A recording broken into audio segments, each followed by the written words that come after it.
Hello everyone, এটা হচ্ছে বৃহস্পতিবারের সন্ধেবেলাকার ভিডিও। ঘুম থেকে উঠে গেছিলাম সন্ধেবেলায়, তারপর এই যে ব্যাগ নিয়ে চলে এসেছি। আমাদের হঠাৎ করে একটা প্ল্যান হয় দীঘার ট্যুরে। খুব কম একদিনের ট্যুর তো, মা বাবাকে নিয়ে ফ্যামিলির সাথে আরেকটা ফ্যামিলির সাথে, মানে দুটো ফ্যামিলি আমরা মিলে দীঘা ট্যুরে যাব। সেজন্য ব্যাগ গুছাতে বসেছি। এখানে সব আমি মেকআপের জিনিস, সব জামা কাপড় পাটপাট করে গুছিয়ে রেখে দিয়েছি। আমার এই গুছিয়ে একসাথে ঢোকানোটা খুব ভালো লাগে, তাহলে মনে থাকে আর কি যে কী কী নিয়েছি, কী কী নিইনি, কী কী মিস করেছি আমি, সেগুলো বোঝা যায়। আর এখন যেহেতু শীতকাল, তাই বেডশিট তো নিতেই হবে। এই ভিডিওটা দেবো দেবো করে আমার আর দেওয়াই হয়নি। ল্যাদখোর ল্যাদখোর হলে যা হয়, ভিডিও দিতে লেট হয়ে যায়। কালকে ভিডিওগুলো একগাদা জমে গেছে, তো এডিট করতে একটু তো টাইম লাগবে। তারপর এটা শুক্রবার দিন সকালবেলা। সকালবেলা একটু কাজের চাপ বেশি ছিল, তাই বেশি ভিডিও করা হয়নি। তো তারপর একটা কথা বলে রাখি, দীঘা ট্যুরে শুধুমাত্র আমি, আমার মা, আমার বাবা, আমরা তিনজনেই গেছিলাম। দিদি যায়নি, কারণ ওর পরীক্ষা শুরু হবে ডিসেম্বর থেকে, তো সেজন্য ওর যাওয়া হয়নি। আর এমনিতেও আমি আর ওর কয়েকটা ফ্রেন্ডস মিলে আমরা দীঘা অলরেডি ঘুরে এসেছি, তখন সেই ভিডিওগুলো করা হয়নি, সেজন্য এবার করেছি।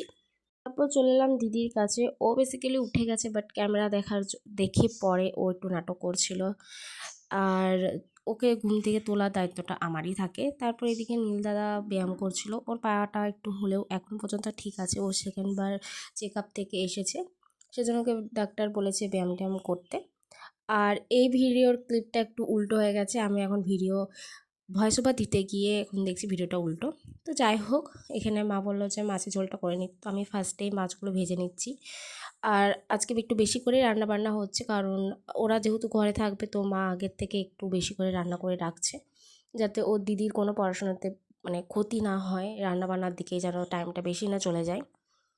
আর হ্যাঁ, এই মাছ ভাজতে ভাজতে একটা কথা তোমাদেরকে বলে রাখি, আমার ভিডিও যারা তোমরা প্রথম দেখছো, যারা নতুন আমার ভিডিওতে, আমার চ্যানেলে, তারা প্লিজ আমার চ্যানেলটাকে সাবস্ক্রাইব করতে ভুলো না। এই জাস্ট সবে সবে 85টা সাবস্ক্রাইবার কমপ্লিট হয়েছে। 100টা সাবস্ক্রাইব করার তোমাদের দরকার, তো তোমরা প্লিজ একটু হেল্প করে দাও। লাস্ট কোনো একটা বড় ভ্লগে আমি তোমাদেরকে দেখেছিলাম অনেকগুলো কুকুরের বাচ্চা, তার মধ্যে আমরা একে রেখে নিই বলতে ভুল হবে, তার একটা অনেকটাই বিশাল বড় কাহিনী আছে। তোমরা একে আমার ছোট ছোট মিনি ব্লগে দেখতেই পাও। আর আজকে এর সম্বন্ধে বলি, এমনি ছাদে থাকতে খুব ভালোবাসেন, চারিদিকে দেখতে ভালোবাসেন। আর আজকের মেনুতে হচ্ছে বাঁধাকপির তরকারি, পালং শাক, এটাও একটা শাক হচ্ছে যেটা নামটা মানে মনে পড়ছে না। আর ছিল ডাল আর মাছের ঝোল। আর বাবা পরে বাজার থেকে অল্প চিকেন এনেছিল, তো ওদের দুজন যেহেতু ঘরে থাকবে, তাই চিকেন কষা। আর এদিকে আলু আলু করলা সেদ্ধ মাখা ছিল। আর আজকে দুপুরের মেনুটা এটাই। এই মেহেদিগুলো দুর্গাপূজার সময়কার, তো বেঁচে গেছিলো বলে মা অল্প পরে নিচ্ছে হাতে। তারপর চলে এলাম আমার ব্যাগের জায়গায়। এখানে দেখো আমার অনেকগুলো ব্যাগের কালেকশন, মানে এটা আমার না, শুধু আমার আর দিদির ব্যাগের কালেকশন। তার মধ্যে থেকে আমি এই ব্যাগটা আর মা নিচের ব্যাগটা বার করেছি নিয়ে যাবার জন্য। এই ব্যাগটা জাস্ট নতুন দিদি ভাইফোঁটাতে গিফট দিয়েছে। তারপর খেলাম দুটো লাড্ডু, যেটা আমাদের পাড়াতে দিয়েছিল। আর সন্ধ্যেবেলায় দিদি বানিয়ে দিয়েছিল চাউমিন, এগ চাউমিন, যেটা খুবই টেস্টি হয়েছিল। এই তারপর 9টা বাজতে না বাজতেই আমাদের ট্রেনটা অনেকটাই লেটে ছিল, প্রায় 2 ঘন্টা লেটে। যেখানে 10টা 50-এ ঢুকবার কথা, সেখানে প্রায় 11টা 12টা এরকম বেজে যাবে। তো আমরা আস্তে আস্তে সমস্ত কিছু রেডি হচ্ছিলাম। আর আজকে পরে আছি এই জিন্সটা আর এই হলুদ কালারের টপটা। আর দুটো জুটি বেঁধে নিয়েছিলাম, কারণ ট্রেন জার্নি করতে সুবিধা হয়। আমাদের ট্রেন জার্নি হচ্ছে এখান থেকে, মানে আমি যেখানে থাকি সেখান থেকে যাব খড়গপুর। খড়গপুর থেকে পাঁশকুড়া, দেন পাঁশকুড়া থেকে দীঘা লোকাল। কারণ আমাদের এখান থেকে যে এক্সপ্রেস ট্রেনগুলো থাকে, সেগুলো সপ্তাহে একদিন করে চলে, আবার সপ্তাহে একদিনে ব্যাক করে। তো এটা পসিবল না। আর আমাদের এখান থেকে যে বাসটা ছিল, সেই বাসটাও এখন আর চলছে না, মানে বেশি প্যাসেঞ্জার না হওয়ার কারণে। তো আমরা সবাই ব্যাগপত্র নিয়ে বাইরে বেরিয়ে এসেছি। আমার সোনু মনুকেও একটু আদর করে নিচ্ছি, কারণ ও তো খুব এক্সাইটেড দেখার জন্য যে আমরা কোথায় চলে যাচ্ছি। ও খুব ঘাবড়ে গেছিলো।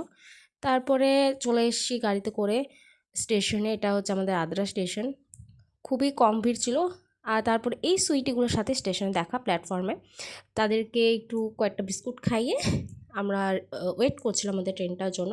তো এইদিকে আমাদের ট্রেনটাও দিয়ে দিয়েছে, এই যে 18014, যেটা বোকারো হাওড়া চক্রধরপুর।